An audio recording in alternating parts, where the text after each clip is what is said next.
In this video, I'll guide you through how to edit product colors, sizes, and variants in Squarespace.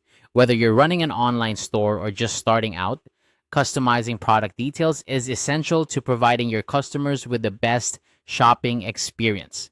So let's dive right in and make sure your products are perfectly tailored to your audience. First, you'll want to head over to the products panel from your home menu. This is your central hub for all things product related, where you can view and manage every item you have listed on your site. Once you're there, click on Products. This action will bring up a list of all the items you currently have available for sale. Next, select the specific item you wish to edit. Think of this as choosing a canvas you're about to paint on. Once you've selected your product, you'll notice an edit button in the top right corner.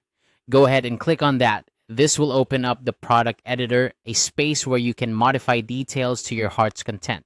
Now, let's focus on the inventory section.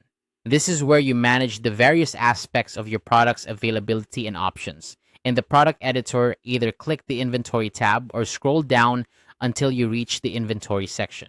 This area is crucial for setting up variations of your product, such as different colors or sizes, which can significantly enhance your customer's shopping experience.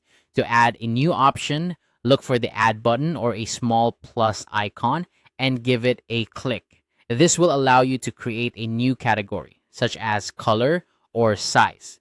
These categories are what your customers will see when they're choosing their preferences, so make sure they're clear and descriptive. Once you've added a category, it's time to enter the specific values.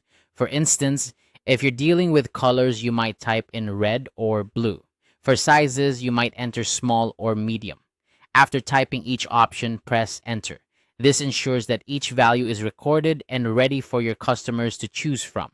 And there you have it. By following these steps, you've successfully edited the colors, sizes, and variants of your product in Squarespace. This not only helps in organizing your inventory, but also enhances the overall shopping experience for your customers, allowing them to find exactly what they're looking for with ease. Remember, keeping your product options up to date and well organized is key to running a successful online store. It allows your customers the flexibility to choose exactly what they want, leading to higher satisfaction and potentially more sales. So take the time to regularly review and update your product listings as necessary. I hope this guide has been helpful. Feel free to revisit these steps anytime you need to make further adjustments. Thanks for tuning in and happy editing.